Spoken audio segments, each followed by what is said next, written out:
ओम शांति। भगवान को कहा जाता है राजू रमजबाज,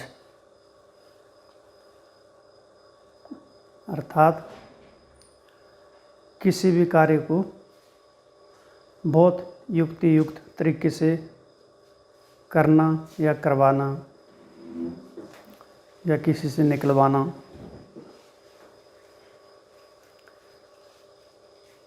जैसे यज्ञ की स्थापना 1936 में हुई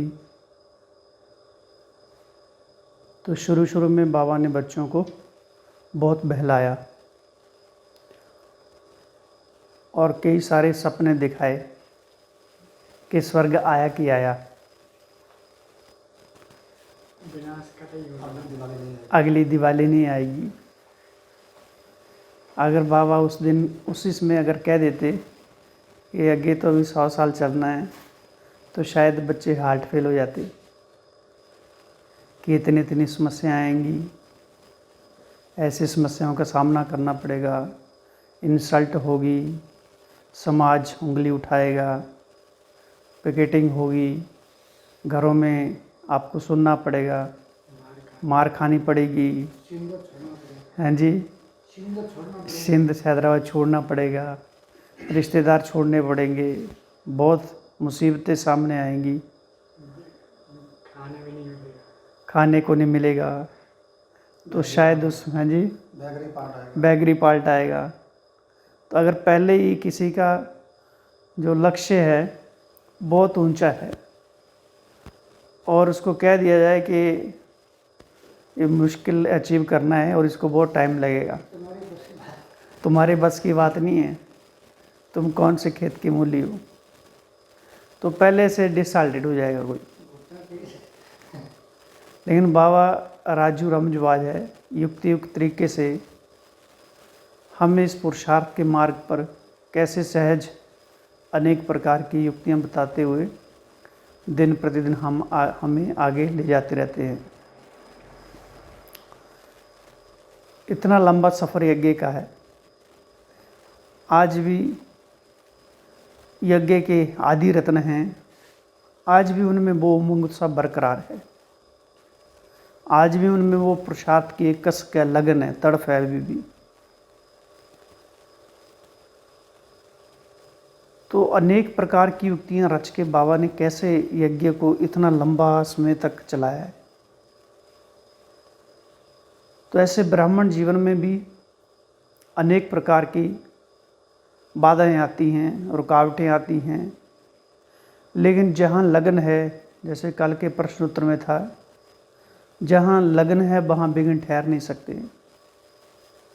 अनेक प्रकार की युक्तियाँ निकल आती हैं। तो आज का जो विषय है, पुरुषार्थ में हार्ट फेल होने के कारण क्या हैं और कैसे उनका निवारण करना है। हार्ट फेल अर्थात मृत्यु अगर फेल हो जाए तो हाँ, उससे अगर थोड़ा झटका लगे तो बचा भी जा सकता है अगर समय पर उसका उपचार किया जाए। तो ब्राह्मण जीवन में हार्ट फेल हम कहाँ होते हैं। हार्ट फेल अर्थात दिल शिकस्त। जैसे मुरली में बाबा ने एक दफ़ा कहा था दिल होल, कुछ दिन पहले ही मुरली थी, शायद महीना डेढ़ महीना पहले, कि बच्चे दिल होल हो जाते हैं, दिल में छेद हो जाता है। जैसे हार्ट फेल होने की निशानी जो होती हैं, मरीज को जब हार्ट फेल होता है तो उसके कई सिम्टम्स होते हैं, लक्षण होते हैं, जिसके कारण उनका हार्ट फेल होता है।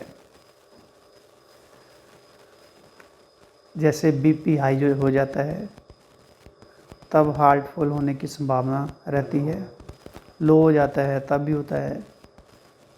कोलेस्ट्रॉल अगर किसी का ज़्यादा है, बैड कोलेस्ट्रॉल LDL जिसको कहते हैं, शौक लग जाए, कोई शौक वाली न्यूज़ तो भी हो जाता है। अचानक कोई ऐसा समाचार, ऐसी खबर मिलती है जो बहुत आघात पहुंच जाता है जिससे भी दिल को, जिससे हमारा बहुत प्यार है, लंबे समय से हम जिससे रहे हुए हैं, या अचानक ही थोड़ा समय हम पहले उससे मिले हैं, जस्ट थोड़ा समय पहले, अगर कोई बता दे आगे वो तो फिर ही छोड़ दिया, तो भी सुनने वाला भी हार्ट फेल हो जाता है, दिल शिकस्त हो जाता है, एक्सीडेंट होता है। अचानक एक्सीडेंट हो जाते हैं। तो अनेक प्रकार के हार्ट फेल होने के कारण होते हैं। ज़्यादा मोटापा होता है या डायबिटीज़ होती है, तो अनेक प्रकार की सावधानियां बरतनी पड़ती हैं। इसी तरह से ब्राह्मण जीवन में भी चलते चलते अगर पुरुषार्थ में हम हार्ट फेल होते हैं तो उसके भी कई कारण हैं। जैसे बताया, ब्लड प्रेशर हाई हो जाता है या लो हो जाता है। उसी तरह से अगर यहाँ पुरुषार्थ का प्रेशर भी ठीक से नहीं है तो भी हम दिल शिकस्त हो जाते हैं। और दिल शिकस्त होने के भी और भी कई कारण हैं। जैसे बताया, मोटापा होता है। यहाँ भी कौन सा मोटापा है? व्यर्थ का मोटापा है, व्यर्थ का बोझ है, व्यर्थ संकल्पों का बोझ हमने अपने मन पर रखा हुआ है, तो भी हार्ट फेल होने की संभावना बनी रहती है। तो कैसे सदा उमंग सा रहे, हार्ट फेल ना हो, उसके लिए हम कुछ देखेंगे। तो सबसे पहली बात है, ब्राह्मण हार्ट फेल कहाँ होते हैं? जहाँ असफलता होती है, सफलता नहीं मिलती है, तो हार्ट फेल हो जाते हैं। लेकिन कहा जाता ना, असफलता भी एक चुनौती है, उसे स्वीकार करो और कहाँ उसमें कौन सी कमी रहेगी उसकी जांच करो और आगे बढ़ो। बाबा कहते हैं, ये परिस्थितियाँ भी तुम्हें परिपक्व बनाने आती हैं, मजबूत बनाने के लिए आती हैं। असफलता से कई प्रकार की शिक्षाएं मिलती हैं। असफलता भी हमको नए नए रास्ते दिखाने के लिए मजबूत करती है कि कौन सी ऐसे असफलता होने के कारण रहे हैं जिनके कारण हमको इन चीज़ों का सामना करना पड़ा। तो हमारा जीवन पहले से बदल जाता है, हम पहले जैसे नहीं रहते हैं। असफलता से भी हमको बहुत पाठ पढ़ने के लिए मिलते हैं। तो अनेक प्रकार के पुरुषार्थ के मार्ग पर अगर हम चलते, हमें चाहे सेवाओं के क्षेत्र में असफलता मिलती है, चाहे कोई नौकरी धंधे में है, पुरुषार्थ में है, तो हमको ठहर नहीं जाना हो। जैसे बाबा कहते हैं, आंखें बड़ी धोखेबाज हैं, कल की मुरली में था, क्रिमिनल हैं। अब हम सोचे भाई ये कि मुरली सुन के हमारी आंखें कंट्रोल हो गई, तो वो तो बड़े लंबे समय की साधना है। हाँ, दृढ़ता उतनी अगर है हमारे मन में, उस ज्ञान को हमने अच्छी तरह से समझ लिया है, तो संभव भी है वो। लेकिन फिर भी अनेक जन्मों के संस्कार हमारे अंदर हैं। आंखें क्रिमिनल है, बड़ी धोखेबाज हैं। बाबा ने कहा, अंत में तुम्हारी कर्मातीत अवस्था हो जाएगी, उससे पहले अनेक प्रकार की समस्याएं आ सकती हैं। उन आंखों को शीतल बनाने के लिए लंबे समय की साधना का बल चाहिए। ऐसे थोड़ी नहीं एक बार सुन लिया तो हो जाएगा, उसमें बहुत साधना चाहिए। उस ज्ञान को हमको समझना है। आंखें क्रिमिनल होने के कारण को समझना है कि क्यों क्रिमिनल होती हैं, अर्थात हमने स्वयं की वास्तविकता को नहीं समझा है, स्वयं को रियलाइज़ नहीं किया है। हम देह की दुनिया में फंसे हुए हैं या देह के संबंधों के बारे में हमारा चिंतन चल रहा है, इसलिए आंखें बार बार क्रिमिनल होती हैं। या हमारे जो पिछले संस्कार हैं, उन्हीं संस्कारों का चिंतन चल रहा है, उन्हीं संस्कारों को हम पकड़ के बैठे हुए हैं, इसलिए आंखें चंचल होती है।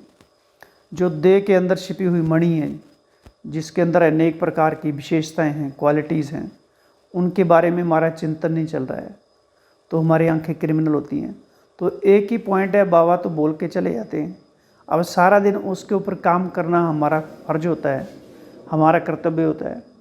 अगर हम मुरली सुन लेते हैं और उस पर हम काम नहीं करते हैं तो क्या होगा? असफलता मिलेगी और असफलता के कारण फिर दिल शिकस्त हो जाएंगे।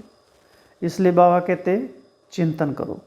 अच्छे अच्छे बच्चे विचार सागर मंथन करेंगे कि सर्विस कैसे बढ़े, कल की मुरली में था ना। तो विचार सागर मंथन करने की आंखें क्रिमिनल होती हैं, तो हमको केवल सुन के नहीं कि बाबा ने बोला कि आंखें क्रिमिनल नहीं होनी चाहिए, केवल उतना याद कर लिया। लेकिन क्रिमिनल क्यों होती है उस पर भी तो चिंतन करना पड़ेगा ना, ताकि उस पर अंकुश लगाया जा सके, उस पर रोक लगाई जा सके। तो उसको चिंतन करेंगे, उस पर हम थोड़ा नज़र दौड़ाएंगे, उसके बारे में गहराई से सोचेंगे, इससे हमको क्या दुख होता है, इस इतने लंबे समय से हम ज्ञान में चल रहे हैं और क्यों आंखें शीतल नहीं हो रही हैं, क्यों चलायमान होती हैं, क्यों कर्मेंद्रियाँ शीतल नहीं हो रही हैं। तो कहीं ना कहीं तो हमारे अपने कुछ ऐसे कारण रहे हैं या होते हैं जिनके कारण हम बार बार धोखा खाते हैं, असफलता होती है। तो पहली बात है असफलता होती है कि कहाँ कहाँ असफलता होती है और उस असफलता से हम हार जाते हैं, माना दिल शिकस्त हो जाते हैं। तो असफलता से हमको हारना नहीं है, बल्कि वहाँ अपने को जांच करनी है, रुकना वहाँ, उससे भी सीखना कुछ। असफलता है कोई बात नहीं, उसको स्वीकार कर लेना है, लेकिन उसकी जांच करके फिर आगे बढ़ने के रास्ते हमको तलाशने हैं। तो पहली बात है असफलता। फिर असफलता क्यों होती है? अपेक्षाएं रखते हैं या तो दूसरे से। जब हम किसी से अपेक्षा रखते हैं और वो पूर्ण नहीं होती हैं तो भी क्या होता है, दिल शिकस्त होते हैं। जैसे मान लीजिए मैंने इनसे अपेक्षा रखी है कि इनको मैंने कहा कि आप ये काम कर देना और इन्होंने किया नहीं, तो भी क्या होता है, तो भी वैसे होगा, तो भी मन में संकल्प चलने लगेंगे। तो ऐसा नहीं कि जरूरी कि हर कोई हमारे अनुसार ही चले, सबकी दिनचर्या अपनी अपनी होती है। जैसे कुछ दिन हम पहले बताएं तो एक कोई कोरोना पेशेंट थे इधर, तो हमको उन्होंने बोला कि आप मुझे हेल्प करना, भाई मैं तो कमरे में क्वारंटाइन होऊंगा तो आप मुझे, मैं बोला ठीक है, मैंने आप अपना नंबर दे दिया उनको कि आप मुझे फ़ोन कर देना, मैं आ जाऊंगा। अब उन्होंने फ़ोन किया ही नहीं और हम नहीं आए। भाई बिना कोरोना पेशेंट माना दूरी बना के रखनी, सीधी सी बात है। अगर आपको ज़रूरी है कोई चीज़, जब भी आप फ़ोन कर देना, मैं आ जाऊँगा। तब उन्होंने फ़ोन नहीं किया और मैं गया नहीं, 3-4 दिन हुए। फिर 3-4 दिन के बाद वो पॉजिटिव आ गया, उनको नीचे जाना था। तो फिर वो बोले, वो थोड़ा अग्रेसिव टाइप हो गए, ऐसे व्यवहारिकता उनको दर्शाई गई जैसे उनके चेहरे से मुझे दिखा। तो फिर बोला आप तो आए नहीं। मैं बोला आपने फ़ोन किया ही नहीं अपने को। तो माना उनके बोल से थोड़ा अग्रेसिव भाव था। तो अगले दिन में खुद ही कहा उन्होंने कि मुझे ऐसे बोलना नहीं चाहिए था, क्योंकि मैंने खुद ही फ़ोन नहीं किया है। और दूसरी बात, आपकी अपनी भी समस्याएं हो सकती हैं। आप जिस डिपार्टमेंट सेवा करते हैं तो हमको पता नहीं अब इनको कौन कौन सी सेवाएं दी हुई हैं। हमने तो ये देखा कि ये तो ऐसे घूमते रहते हैं, लेकिन उनके अंदर में, उनके डिपार्टमेंट में या उनके आसपास में कौन कौन सी सेवाएं चल रही हैं उसके बारे में हमको पता नहीं। लेकिन बाहर से कई दफ़ा हम देखते हैं कि ये तो ऐसे बैठे रहते हैं। कई बार ये भी होता है, हम कटाक्ष के बोल देते हैं कि काम धाम तो है नहीं, ऐसे बैठे हुए हैं। अब मन से अंदर में पता नहीं कौन सी मनसा सेवा सामने वाला कर रहा है जो हमसे नहीं हो पा रही है, और हम चलते चलते किसी को टोंट मार देते हैं तो भी दिल शिकस्त हो जाते हैं, क्रिटिसाइज़ कर देते हैं, कटाक्ष वाले बोल देते हैं तो भी दिल शिकस्त हो जाते हैं। तो हमारे जो मन के अंदर कुछ ऐसे अनावश्यक अपेक्षाएं हैं, अनावश्यक या अनचाही, या जिसका कोई औचित्य नहीं है, जिसका कोई मतलब नहीं है, लेकिन हम चलते चलते ऐसे किसी से अपेक्षा रख लेते हैं जिनका कोई अर्थ नहीं है, कोई सार नहीं है, सारहीन है, तो हम दिल शिकस्त हो जाते हैं। तो अपेक्षाएं हैं, वो भी हमको ये देखना है कहाँ किसे कौन सी अपेक्षा कब रखनी चाहिए, जिसमें सबका कल्याण समाहित हो। स्वार्थ के अर्थ, स्व के अर्थ अपेक्षा नहीं रखनी है, जिसमें सबका ही कल्याण, सर्वजन हिताय कहा जाता है, सर्वजन सुखाय। तो इस तरह की अपेक्षा हो, अभिलाषाएं हो। अगर हमारी अभिलाषाएं जो हद की हैं, स्वार्थ की हैं, वो पूरी नहीं होती है तो भी हम दिल शिकस्त हो जाते हैं। फिर तीसरी बात है अवज्ञाएं। हम बाबा की जो कोड ऑफ कंडक्ट है, आचार संहिताएं हैं, नियम हैं, मर्यादाएं हैं, उनका भी पालन अगर नहीं करते हैं तो भी क्या होता है, दिल शिकस्त हो जाते हैं। अनेक प्रकार की आज्ञाएं बाबा की मिली है, श्रीमत मिली है, तो बार बार हम श्रीमत पर चलने के बजाय उन पर नहीं चल पा रहे हैं, या दिशा विपरीत जा रही है, हम धोखा खा रहे हैं, उल्लंघन हो रहा है उनका, अवज्ञाएं कर रहे हैं, तो भी क्या होता है, तो भी हम दिल शिकस्त हो जाते हैं। हालांकि बाबा की हेल्प नहीं मिलती है, टचिंग नहीं होती, लाइन क्लियर नहीं होती। जैसे लास्ट संडे की बताया ना, लास्ट में कौन सी 2 बातें थी, बुद्धि की लाइन क्लियर, टचिंग और कैचिंग पावर, वो नहीं होती है, क्योंकि हम बार बार उल्लंघन करें, क्योंकि हमारी मेंटालिटी ही उस रास्ते पर चलने की बन गई है। और उसी तरह के हम आसपास ऐसे ढूंढेंगे जिस कारण हमारी अवज्ञाएं स्वतः हो जाती हैं, उल्लंघन हो जाते हैं। सहयोगी साथी ढूंढेंगे, उनके कारण हमारा जो पुरुषार्थ है वो फिर विपरीत दिशा में चला जाता है। तो बाबा की मदद कहाँ से मिलेगी? साकार माध्यम, किसी को आधार बना लेते हैं, आधार फिर वो टूटने लगते हैं, क्योंकि योग हमारे लिए कोई करने वाला नहीं है, सीधी सी बात है। पर स्वयं को पावन बनाने के लिए या स्वयं अतीन्द्रिय सुख का अनुभव करने के लिए वो तो खुद को ही 20 नाखूनों का जोर लगाना पड़ेगा, कुछ भी कर लो। उसके लिए बाबा भी हमारे लिए मदद करेगा, लेकिन चलना तो हमको ही पड़ेगा। अपनी गोड़ तो नशा चढ़े। मुख में अगर भोजन कोई डाल भी दे, पचाना तो हमको पड़ेगा, खाना तो अपने को पड़ेगा, चबाना ही पड़ेगा, वो अपने हाजमे को ठीक रखना पड़ेगा।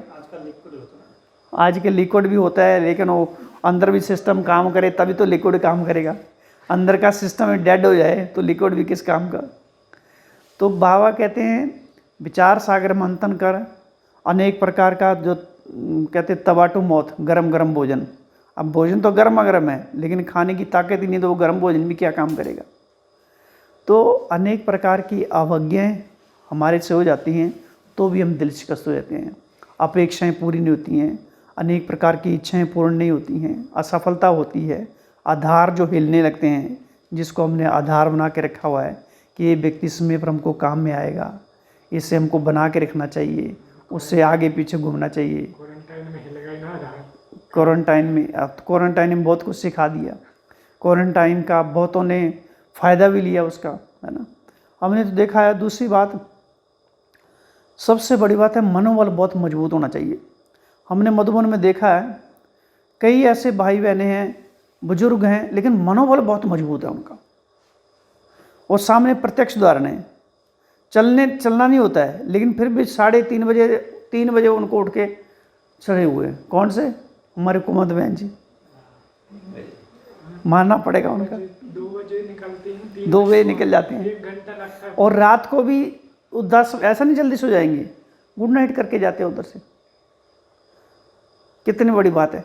अब यहाँ सवेरे सवेरे बहुत पहले बिमला माता जी आते थे, उनको चलने नहीं होता है, लेकिन यहाँ तक क्लास में पहुँच जाते थे। तो माना कितनी तड़फ है, एक मनोबल है, एक सारी स्थिति मन की है। उन आत्माओं का जैसे शरीर से कोई अटैचमेंट ही नहीं है, वो शरीर को देखती नहीं है। अगर उन्होंने अपने शरीर को देखना शुरू किया होता तो वो पुरुषार्थ नहीं कर पाते वो। तो कितना मनोबल है उनके अंदर, उससे पता पड़ता है कि दिल शिकस्त तो उनके पास भी नहीं फटकता है। अभी भी कितना उमंग उत्साह है, अभी भी अगर खड़े होंगे तो छोड़ के सीधा सल्यूट मार देंगे वो। अटेंशन।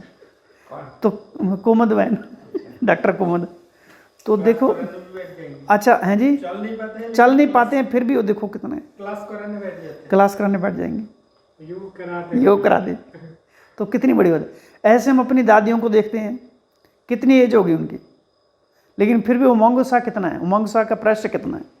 ना केवल स्वयं, दूसरों को भी जैसे मरे हुए में भी जान डाल देते हैं वो, कितना उमंग उत्साह भर देते हैं।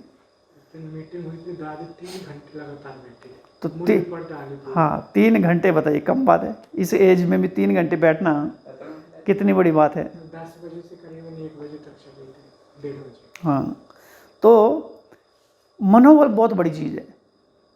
हमारा मन अर्थात वो मनोबल आत्मा के इर्द गिर्द ही, आत्मा से संबंधित ही या बाबा के ज्ञान से संबंधित ही चिंतन में लगा हुआ है मन। तब तो मन में उतनी शक्ति का संचार हुआ, ऊर्जा भरी, ताकत भरी। अगर हम शरीर के बारे में चिंतन करते रहेंगे तो क्या होगा सारे दिन में, तो शाम तक उठ भी नहीं पाएंगे। दादी ने कुछ बोला नहीं, 3 घंटे मुरली पढ़ती रही। बताइए, 3 घंटे मुरली पढ़ ली, कितनी बड़ी बात है वो भी। लिख भी रही थी, और हाँ, लिख भी रहे हैं। और जो पुरुषार्थ से थोड़ा किनारे रहते हैं, पुरुषार्थ से परहेज करते हैं, तो मुरली काम चलाओ पूरा कर देते हैं। कम मुरली, जैसे अच्छा होगा तो बड़ी राहत मिलेगी, जैसे बहुत बड़ा काम पूरा कर दिया। लेकिन मुरली का काम तो मुरली सुनने के बाद शुरू होता है, सुनने तक नहीं, सुनने के बाद मुरली का काम शुरू होता है कि सारे दिन में हमने उसका थोड़ा बहुत अप्लाई किया कि नहीं है। तो ये है कि मनोबल हमारा बहुत मजबूत चाहिए।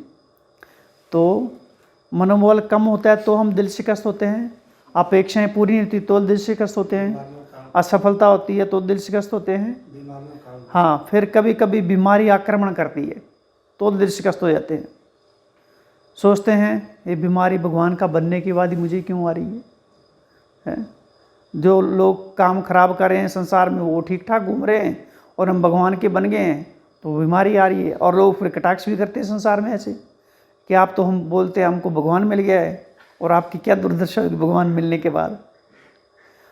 तो भगवान का मिलने के बाद तो बाबा ने तो बोला है, अगर आपको बिगन नहीं आ रहे अर्थात आपकी लगन नहीं है, माना आपका पुरुषार्थ ठीक नहीं है, अगर आपको विघ्न नहीं आ रहे हैं तो आपका पुरुषार्थ ठीक नहीं है, विघ्न आ रहे हैं तो पुरुषार्थ ठीक है। तो बीमारियां भी आक्रमण कर देती हैं। तो अगर लंबे समय से हमने आत्ममानी स्थिति का अभ्यास किया है, शरीर से डिटैच होने का अभ्यास किया है, तो हम अपनी बीमारियों को ज़्यादा वर्णन नहीं करेंगे। मधुबन में हम देखते हैं कई भाई बहने ऐसे हैं, वो बीमारियों का वर्णन नहीं करते हैं, बल्कि ज्ञान का मनन चिंतन सुनाते हो। जैसे हमने संजय भाई को देखा था। अब संजय भाई आंगन में पैरा करते थे, लेकिन उनके हाथ में मुरली हम कभी कभी देखते थे। लेकिन जब वो बीमार हुए ग्लोबल हॉस्पिटल में, जब उनको कैंसर था, शरीर छोड़ना था, उनके मुख से ज्ञान के सिवाय कुछ निकलता नहीं था। तो अंदर में, सामने तो हमको कम दिखाई दिया, लेकिन अंदर में कितनी उन्होंने स्टडी की होगी ज्ञान की। ऐसे एक एक ब्राह्मण आत्माएं गुप्त रूप से जो पुरुषार्थ करती हैं, अंत में हमारे मुख से तो वही निकलेगा। तो ऐसे ही लंबे समय से जो हमने अभ्यास किया है, वो हमारी बीमारियों को भी बीमार कर देगा। बीमारियों से हम मुक्त हो जाएंगे, शफा मिल जाएगा, क्योंकि ज्ञान में ताकत है, बल है, शक्ति है। तो उस ज्ञान के बल के आधार से आत्मा शरीर से डिटैच होना आसान हो जाएगा। जैसे हम देह से कपड़े कैसे उतार देते हैं, ऐसे आत्मा देह को भूल जाएगी। लंबे समय से अगर हमने देह की शुद्ध बुद्ध बोलने का अभ्यास किया है, तो नेचुरली है उसमें पर काम आएगा। तो इस शरीर को भी नहीं भूल पाते हैं तो हम दिल शिकस्त होते हैं। तो शरीर से भूलने का भी हमको अभ्यास करना है, देह से डिटैच, देह के संबंधों से, है ना। 1982 या 82 की शायद मुरलियाँ त्याग के ऊपर चली हैं, उसमें सारा त्याग किस चीज़ से करना है, बड़ा सूक्ष्म चीज़ें हैं, 7 बातें बताई हैं उसमें। देह के संबंध, व्यक्ति, वस्तु, पदार्थ, वैभव, 7 मुरलियाँ हैं। वो 7 दिन का कोर्स है, वो भी उसको कहा जाता है। तो इस तरह से देह से भी हमारी अटैचमेंट नहीं होनी चाहिए, ताकि हम समय आने पर बीमारी से भी मुक्त हो सकें। तो और दिल शिकस्त कब होते हैं? जब हम ड्रामा को भूल जाते हैं, जब हम दूसरों को देखने लग जाते हैं कि ये सामने वाला तो इतने साल से ज्ञान में चल रहा है और इसको बोलने का भी अकल नहीं है बिल्कुल भी, ये हमसे कैसे बोल रहा है। ये सामने वाला तो सुना रहा था कि ये मम्मा ऐसे करते थे, दादी ऐसे करती थी, मम्मा ने किसी को तू नहीं कहा, और ये खुद तो तू कह रहा है। तो सुना तो रहा है, लेकिन खुद तो अप्लाई नहीं किया है। लेकिन वो हमें तो सुना रहा है ना, कम से कम हम तो अप्लाई कर सकते हैं ना। तो उसका सुनाने में भी जमा हो रहा है कम से कम। तो हमको तो ये मिल रहा है कि अभी भी हमारा आगे जाने का चांस है। तो हम दूसरों को ये देखते हैं कि इसमें ये नहीं होना चाहिए, लेकिन वो हमको परिपक्व बनाने के लिए सुना रहा है, हमें आगे बढ़ाने के लिए कुछ कटाक्ष कर रहा है। तो हम ड्रामा को यथार्थ, उसके जो अनेक प्रकार के राज है, उसके गुह्य रहस्य हैं, जब उनको भूल जाते हैं तो हम दिल शिकस्त हो जाते हैं, तो हम हार्ट फेल हो जाते हैं, दिल होल हो जाते हैं। ना कि ड्रामा में हर आत्मा का अपना अपना पार्ट है, हर आत्मा एक्यूरेट पार्ट बजा रही है, और वो ही होना चाहिए। जैसे रात को भी क्लास में बताया था कि ड्रामा में जो निश्चित है वो तो होना ही है, लेकिन उसका हमको मजा लेना है, उसको हमको साक्षी होकर देखना है, अपने को भी और दूसरों को भी। क्यों क्या करते हैं, ये ऐसे करता है, इसको ऐसे नहीं करना चाहिए, इसको ऐसे करना चाहिए, ऐसे नहीं होना चाहिए। दूसरों की कमियों को देखने की आदत बना लेते हैं, तो वो कमियां दूसरे की नहीं रहती हैं, फिर वो दूसरे की ख़त्म हो जाती है, वो कमियां हमारी अपनी हो जाती हैं। फिर सारा दिन हम उसका चिंतन करते रहेंगे, और उसी बात को अगर 10 लोगों से बता दिए तो 10 गुना होकर वापस हमारे पास और ही पक्की होगी काम। कल बाबा ने बोला कि 1000 गुना होगा अगर तुमने किसी का किया, 1000 गुना दंड पड़ेगा तुमको, दंड पड़ेगा। हाँ ज्ञान को धारण किया, हाँ, तो 1000 गुना दंड पड़ जाएगा। तो इसी तरह से कमी कमजोरियाँ दूसरे की नहीं रहती, बल्कि वो अपनी बन जाती हैं। और फिर होता है कि अगर वो हमको आदत पड़ गई, तो जैसे वो व्यक्ति सामने आएगा तो वो उसकी विशेषता नहीं दिखेंगी, उसकी कमियाँ दिखेंगी। तो हमको दूसरे की कमी कमजोरियाँ देखते हैं कि इतने साल से चल रहे हैं, ये कहते हैं हमको भगवान मिला है और जीवन में परिवर्तन नहीं हुआ है, तो भी हम दिल शिकस्त हो जाते हैं। कोई कमियां आपकी बताता है तब भी हो जाए। हाँ, कोई अगर हमारी कमियां बताए तो भी दिल शिकस्त हो जाते हैं, कोई टॉन्ट मारे तो भी दिल शिकस्त हो जाते हैं। और दिल शिकस्त कहाँ होते हैं? प्राकृतिक आपदा आती है अचानक। हाँ, अचानक कोई प्राकृतिक आपदाएं आ देती हैं, नेचुरल कैलेमिटीज आती हैं, तो भी दिल शिकस्त हो जाते हैं। जैसे अचानक की कोरोना वाली बीमारी भी थी, उसी तरह का ही ना, अचानक आई, अचानक किसी की नौकरियां चली गई हैं। लेकिन हमको ये देखना है केवल हमारे साथ ही घटित थोड़ा हो रहा है। 25 करोड़ लोगों की नौकरी हो गई। हाँ जी, नौकरी हो गई। गई हाँ 25 करोड़ लोगों की, एक आंशिक तौर पर अनुमान के अनुसार तो संभव जा सकती है, क्योंकि बाबा ने तो हमको पहले हर बात के लिए सुझाव करके रखा हुआ है, सचेत करके रखा हुआ है। तो जानने के बाद भी अगर हम उस पट्टे से नीचे उतर जाएं, ड्रामा के रहस्य से नीचे चले जाएं, तो दिल शिकस्त हो जाएंगे। तो बीमारी आक्रमण कर सकती है, नौकरी जा सकती है, फिर घर में लौकिक में अनेक प्रकार की परिस्थितियाँ आती हैं, बच्चे नहीं मानते हैं, क्योंकि आजकल के बच्चे तो एकदम हाईटेक हैं। आजकल जो बच्चे हैं सुनाने से कम सुनते हैं, लेकिन वो हमारी चाल चलन को देखते हैं तो समझते हैं, प्रैक्टिकल में देखना चाहते हैं, क्योंकि आत्मा में उतनी ताकत नहीं है। वो चलने के लिए बाबा ने कहा तुमको पंख लगाने पड़ेंगे उमंग उत्साह के। तो हम खुद ही अपनी परिस्थितियों में उलझे रहेंगे, अपनी परिस्थितियों के बारे में सोचते रहेंगे, अपने उमंग उत्साह के प्रेशर को कम करेंगे, हार्ट फेल होंगे, दिल शिकस्त रहेंगे, उदास रहेंगे, कोई जीवन में खुशी नहीं है, तो परिवार के ऊपर क्या प्रभाव पड़ेगा। तो भी दिल शिकस्त हो जाते हैं। तो हमको ड्रामा की यथार्थ की ड्रामा बिल्कुल एक्यूरेट चल रहा है, और कितना सुंदर ड्रामा बना हुआ है सचमुच। उसको अगर हम साक्षी होकर देखें तो क्या भगवान ऊपर बैठ के तो हर आत्मा के ड्रामा को तो जानता है ना, कि बच्चों का भविष्य बड़ा श्रेष्ठ है। हाँ जी, हाँ एवरी सेकंड न्यू है। उस दिन बताया ना मुरली में, भले ओवर रिपीट हो रहा है लेकिन फिर भी एवरी सेकंड न्यू है। क्यों? क्योंकि हमको तो पता नहीं अगले सेकंड क्या होने वाला है, इसलिए न्यू है। हाँ मोटे तौर पर तो पता है कि मौत सिर पर खड़ा है। बाबा को पता है, फिर भी वो बोल नहीं होता बाबा। हाँ, क्योंकि उसको ये भी पता कि इसके जो पीछे सीन है वो कल्याणकारी है, अकल्याण के पर्दे के पीछे कल्याण छिपा हुआ है, इसलिए उसको पता है कि अभी नई दुनिया के नज़ारे सामने दिखाई देने वाले हैं। बाबा ने बोला हम सबका पाठ जानते हैं आगे का, लेकिन फिर भी नहीं कहता बाबा। हाँ, सबका पार्ट जानते हुए फिर भी कहते नहीं, क्योंकि ड्रामा में नूंद नहीं है उसका, नहीं तो उसको क्यूरियोसिटी नहीं होती है। जैसे क्या होता है, कई बार अगर कोई फिल्म देखता है, ड्रामा देखता है, जिस व्यक्ति ने फिल्म देखी होती है तो उसको रहता है हाँ अब वो बताएगा बार बार दूसरों को, आगे ये होने वाला, आगे होना, रुक नहीं पाता है वो। लेकिन बाबा नहीं बताता है वो बताएगा आगे एक्टर ऐसे करेगा, ऐसे करेगा, ऐसे करेगा। हैं बाबा को तो सब पता है ना, क्योंकि बाबा को पता है कि ये बच्चे मेरे कल पल पर विजयी हैं, इनके सिर के ऊपर ताज है। बाबा ने कल बताया ना, मेरे टाइटल की टोपी दूसरों ने पहन ली है, कल बताया था ना। तो ऐसे बाबा को तो हमारे बारे में पता है ना कि ये बच्चे भविष्य का आधार हैं, है ना। तो ये 29 तारीख की मुरली थी, 29 सितंबर की, कि भविष्य राजधानी स्थापन हो रही है और वो होनी है, इसमें तुमको हार्ट फेल नहीं होना है। उस मुरली में था ये पॉइंट तो इसमें हार्ट फेल नहीं होना है।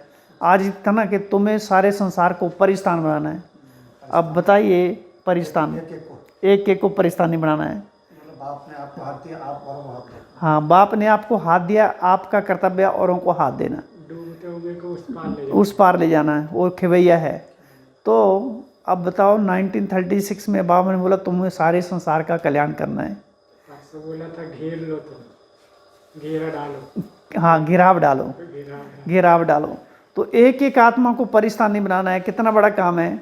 तो अगर हम उसको केवल उन शब्दों को पकड़ लेंगे तो सिर पर हाथ रख के बैठ जाएंगे कि सारे संसार को परिस्थानी कैसे बनाएंगे। लेकिन जिन बच्चों को निश्चय बुद्धि बच्चे हैं, वो इस काम के लिए भूल गए। भगवान ने कहा तो क्यों नहीं होगा। तो दूसरा एक कारण दिल शिकस्त होने का संशय बुद्धि, कहीं ना कहीं संशय हो जाता है। एक बाबा के ऊपर भी हो जाएगा, स्वयं के ऊपर भी संशय हो जाएगा, परिवार के ऊपर संशय हो सकता है, ज्ञान के ऊपर संशय हो सकता है, ड्रामा के ऊपर संशय हो सकता है कि ड्रामा ऐसे कैसे हो सकता है। तो अनेक प्रकार के संशय होने के कारण भी हम कहीं ना कहीं डिसहार्टेड होते हैं, दिल शिकस्त हो जाते हैं, हार्ट फेल हो जाते हैं, कमजोरियाँ, अपनी कमजोरियों के जाल में उलझे रहते हैं। पुराने संस्कार हैं जो हमको हार्ट फेल कर देते हैं। कमजोर संकल्प भी होते हैं, मैं नहीं कर पाऊंगा। हाँ, कमजोर संकल्प पहले से फीड कर दिया, ये तो मेरे से होगा नहीं। मेरे बस की बात अच्छा, 2-4 लोगों ने और भी कह दिया, ये तो तुम कर ही नहीं सकते हो, आपके बस की बात। और दिल शिकस्त हो जाते हैं। आपकी बस की बात नहीं है, बहुत आए करके चले गए, देखा चले गए यहाँ से, तुम कैसे कर पाओगे इधर।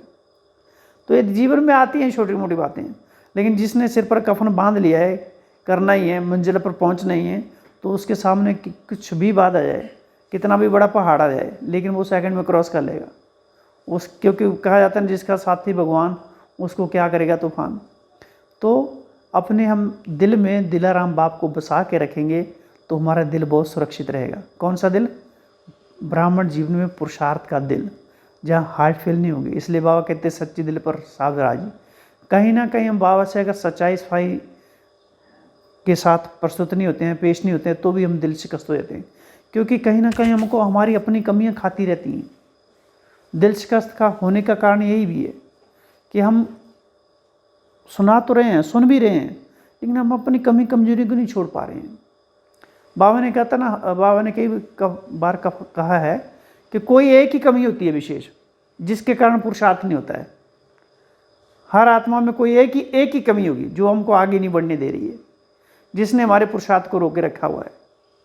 तो उस कमी को ढूंढना और उसको निकालने का पुरुषार्थ करना है। घूंसा मारती माया कलवल। माया पूरा घूंसा मार देती है, माया गला घोंट देती है। क्या क्या करती है माया? बहुत कुछ कर देती है, कच्चा खा देती है, निकल जाती है। तो बार बार माया से हम धोखा खा जाते हैं। हमारे मन के कमज़ोर संकल्पों की रचना तो माया है, तो भी हम दिल शिकस्त होते हैं, हार्ट फेल हो जाते हैं। तो हमको भी उसमें अच्छे अच्छे शुद्ध संकल्पों का स्टॉक जमा करना है। जैसे बताया ना संडे के मूल्य में कि मनसा सेवा के लिए भी शुद्ध संकल्पों का स्टॉक चाहिए, खजाना चाहिए। वो आने वाले कल की संडे के मूल्य में आएगा कि अभी खजानों को कार्य में लगाओ, चेक करो कौन कौन से खजाने हैं। खुशी का खजाना है, शांति का खजाना है, शक्तियों का खजाना है, गुणों का खजाना है, सहयोग का खजाना है। तो अनेक प्रकार के बाबा ने खजाने जो दिए हैं, उन खजानों को हम, जो भी हमको प्राप्ति हुई हैं, उन प्राप्तियों को हम भूल जाते हैं, तो भी हम दिल शिकस्त हो जाते हैं। जैसे कोई साहूकार है, उसके पास पैसा बहुत होता है, तो नेचुरल उसके चेहरे पर नशा दिखाई देता है। उसको कोई टेंशन वेंशन नहीं होता है, कुछ भी होता रहे, पैसा है तो पैसा फेंक तमाशा दे, कहते हैं ना। तो हमारे पास भी कितना धन है, ज्ञान धन। बाबा ने कहा हुआ अनेक बार, कई मूल्य में कहा बाबा ने कि जहाँ ज्ञान धन माना बहुत परिपूर्ण है, जो आत्मा ज्ञान धन से परिपूर्ण है, वहाँ उनके पास दूसरा धन भी स्वतः पीछे खींच के चले आएगा, कमी नहीं गई उनको। स्थूल धन भी स्वतः आएगा, तो वो आत्माएं संतुष्ट रहेंगी। तो ज्ञान धन को हमको ज़्यादा से ज़्यादा अर्जित करना है, क्योंकि मन के अंदर अनेक प्रकार के संकल्पों का भी खजाना भरा हुआ है, व्यर्थ के संकल्पों का। तो शुद्ध संकल्पों की शक्ति जमा करनी है बाबा ने कहा। इसलिए जमा करो और क्या करो, बांटो, बांटने से बढ़ेगा। बताया ना, गिलास भर जाएगा तो छलकना शुरू। हाँ, अपने आप छलकेगा वो रुक ही नहीं सकता है ना। वैसे भी भक्ति मार्ग में भी कहते हैं बाबा, साकार मूल्य में भी कहते हैं, जिस चीज़ की कमी है उसका दान करो, है ना। तो हमारे में अगर ज्ञान की कमी है तो पहले ज्ञान अर्जित करो, फिर दान करो उसको। और दान करने के बहुत तरीके, आजकल तो व्हाट्सएप भी बहुत है। अगर कोई नहीं सुनता कोई बात नहीं, व्हाट्सएप में डाल दो, कोई तो एक बढ़ेगा। इतने ग्रुप बन गए हुए हैं, तो दान करते रहो, करते रहो, करते रहो, करते रहो। तो ये है कि ज्ञान धन की कमी है तो भी हम दिल शिकस्त होते हैं। पुराने संस्कार आक्रमण हम तभी करते हैं जब हमारे में उनको पार करने की शक्ति नहीं है, उनका सामना करने की शक्ति नहीं है, उनसे जीत पाने की शक्ति नहीं है, तो हम डिसऑर्डर्ड हो जाते हैं। और डिसऑर्डर्ड कहाँ हो जाते हैं? जब हम रक्त की चाल धीमी हो जाती है। हाँ जी, रक्त की चाल धीमी हो जाती है, रक्त में थक्के हो जाते हैं, मोटा हो जाता है, तो भी हार्ट फेल होते हैं। और होता है जब हम कंपैरिजन करते हैं, किसी से कंपैरिजन करना चालू कर देते हैं, चाहे वो साधनों के रूप में या चाहे वो पुरुषार्थ के रूप में। तो अच्छा, अंदर ही अंदर करना भी, हम इनसे आगे कैसे जाएं, वो अच्छी बात है। लेकिन दूसरी चीज़ों की तुलना, स्थूल रूप से हम तुलना करना शुरू कर देते हैं कि इसके पास ये है, हमारे पास ये है। लेकिन जो हमको मिला उसके हम गुण गाएं, उसका हमारा कितना बड़ा सौभाग्य है कि फिर भी हमारे पास वो चीज़ें हैं जिनके कारण हम जीवन में चल सकते हैं। जीवन को चलाना तो है ना। कई ऐसी चीज़ें हैं जिनको हम कभी यूज़ ही नहीं करते हैं, लेकिन दूसरे की चीज़, दूसरे के पास में वो चीज़ है, वो मेरे पास नहीं है, उसको देख के भी असंतुष्ट रहते हैं, तुलना करते हैं। तो कंपैरिजन दृष्टिकोण भी हमको कहीं ना कहीं दिल शिकस्त ना कर दे, वो भी हमको हार्ट फेल ना कर दे। और नेक्स्ट है, बाबा से हमारा जब कम्युनिकेशन ठीक नहीं रहता है तो भी हम दिल शिकस्त होते हैं, अर्थात जब हम रूरुआन नहीं करते हैं, इसकी भी कहीं ना कहीं कमी दिखाई देती है। बताया ना उस दिन 10 बातें, इसमें क्या कह रहा है बाबा से रूरुआन, इसमें किस लिए मिला हमको? रूरुआन करने के लिए। तो कंपैरिजन, कम्युनिकेशन, और फिर हमारा कनेक्शन भी ठीक नहीं हो पाता, असंतुष्टता का भाव पैदा हो जाता है, तो भी हमारा दिल शिकस्त के चांस बने रहते हैं। तो वो हमारा खून मोटा हो जाएगा, हार्ट अटैक का भी हो सकता है। ज्ञान का कलेक्शन बढ़ा, ज्ञान का कलेक्शन होना, ज्ञान एक ऑक्सीजन की तरह काम करता है। तब करेक्शन होगा।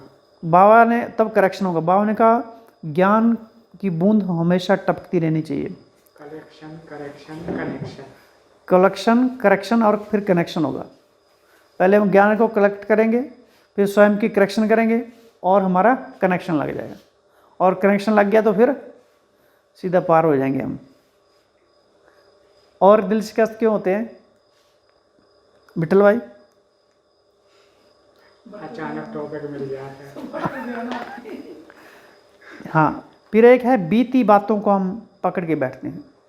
जीवन में कोई ऐसी बातें हैं जिन्होंने हमको बहुत धक्का दिया, चाहे वो रिश्तेदार हमको धोखा दे के चले गए, कोई ऐसी बात बोल के चला गया, बोलने वाला चला गया, 10 साल बोला है, वो अपनी मौज से ज़िंदगी जी रहा है, लेकिन हमने उसी बात को पकड़ के रखा हुआ।